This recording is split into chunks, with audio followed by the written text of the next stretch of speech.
तो आज मैं जिस टॉपिक पे बात करने जा रही हूँ वो आजकल बहुत ही common topic, mostly everybody faces that, कि स्टमक फ्लू हो गया है, डायरिया हो गया है, इस तरह एपिसोडिक डायरिया हो रहा है, कभी फ्रीक्वेंटली डायरिया ही रहा जा रहा है, ठीक होता है कुछ दिन फिर हो जाता है फिर। तो इसी टॉपिक पे बात करेंगे कि सीज़न के साथ चेंज होते ही जो डायरिया है वो बहुत ज़्यादा कॉमन। पहले कुछ बात करती चलूँ कि क्या वजूहात होती हैं जब सीज़न चेंज होते ही हमें डायरिया हो जाता है। सबसे पहली वजह ये होती है कि क्लाइमेट डिफरेंस के साथ साथ ईटिंग पैटर्न डिफरेंस बहुत ज़्यादा।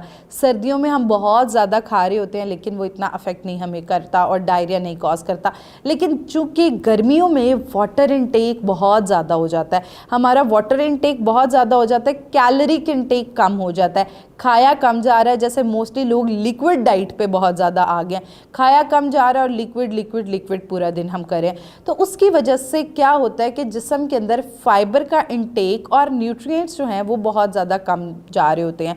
उसके अलावा मशरूबात का इस्तेमाल बहुत ज़्यादा किया जा रहा है, अनहाइजीन मशरूबात बहुत ज़्यादा पिए जा रहे हैं। समर की रौनकें सड़कों पे बहुत ज़्यादा नज़र आ रही होती है। क्या होता है कि कहीं आलू बुखारे का शरबत मिल रहा है, कहीं रूह अफ़ज़ा मिल रहा है, कहीं सरदाई मिल रही है, तो क्या होता है कि अब उनको पीने में इतना ज़्यादा प्रॉब्लम नहीं जितना वहाँ अनहाइजीन प्रैक्टिसेस जो हैं वो कॉमन है।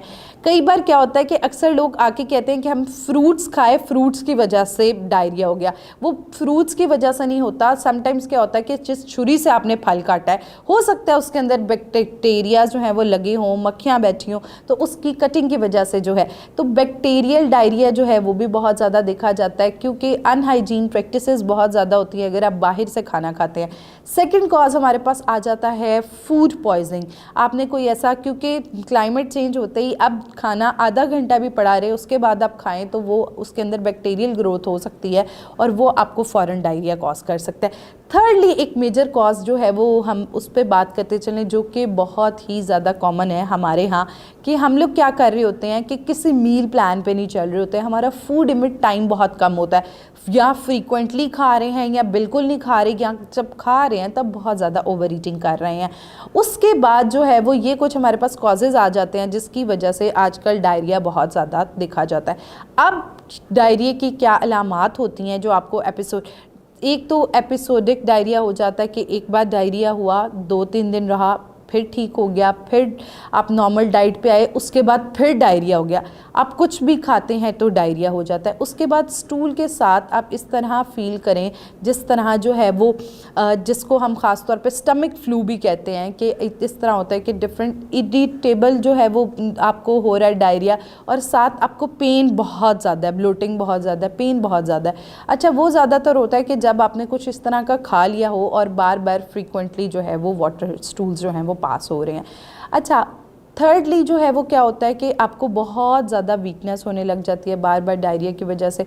जब आपकी बॉडी में मिनरल्स जो हैं वो नहीं रहते तो आपको कमज़ोरी होने लग जाती है। तो अब सीज़न के चेंज होते ही हमने अपनी डाइटरी मॉडिफिकेशंस करनी है, हमने सीज़न के चेंज होते ही डाइट जो है उसको भी चेंज कर देना है। अच्छा, अब एक कोशिश सबसे पहले करनी है फाइबर का इंटेक समर्स में बढ़ा देना है, क्योंकि जितना बेहतर हमारी गट को फाइबर मिलेगा और प्रोबायोटिक्स जो हैं वो हमने बढ़ा देनी है। अब उनसे क्या होता है कि जैसे दही जो है उसका इस्तेमाल आप ज़्यादा करें, चिया सीड का ज़्यादा इस्तेमाल करें, जौ के दलिए का इस्तेमाल ज़्यादा करें, उससे क्या होता है हमारी डाइजेशन बेहतर रहती है और आपको गर्मियों में डायरिया होने के चांसेस कम होंगे, गट हेल्थ बेहतर हो जाती है। उसके बाद सेकेंडली एक चीज़ आपने करनी है कि अनहाइजीन प्रैक्टिसेस, समर ड्रिंक्स नहीं लेनी। अगर आपने समर ड्रिंक्स लेनी है तो आप लस्सी का इस्तेमाल करें, आप स्कंजवीन का इस्तेमाल करें, आप फ्रेश फ्रूट्स जूसेस बनाएं, लेकिन कोशिश करें उसे घर से बना के लेके जाएं अगर आपने बाहर भी रहना है। उसके बाद एक प्रैक्टिस के खाना छोड़ना नहीं, समर्स में डाइटरी करेक्शन करनी है।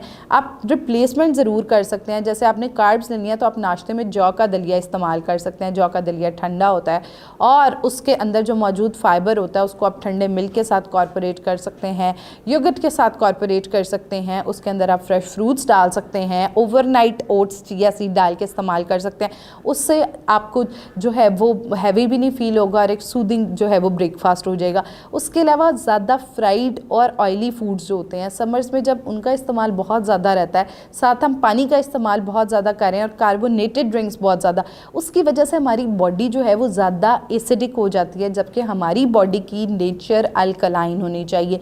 तो हमने अपनी बॉडी को एसिडिक नहीं करना, हमने जो है वो ऐसी ऑर्गेनिक और फ्रेश डाइट्स इस्तेमाल करनी है जो कि हमारी बॉडी को अल्कलाइन। और एक जब आप खाना आपने खाना है तो कोशिश करें तब उससे 1-2 घंटा पहले कुक करें। ये जो प्रैक्टिस होती है कि सुबह नाश्ते के साथ खाना बना के रख दिया या सलाद है उसको काट के रख दिया, वो शाम तक पड़ा रहा, तो उसके अंदर बैक्टीरियल ग्रोथ और वो ख़राब होने का चांस बहुत ज़्यादा बढ़ जाता है। तो आपने इस चीज़ को मेक श्योर करना है कि वो ख़राब ना हो और आप लोग फ्रेश कुक्ड फ्रेश फूड जो है वो इस्तेमाल करें।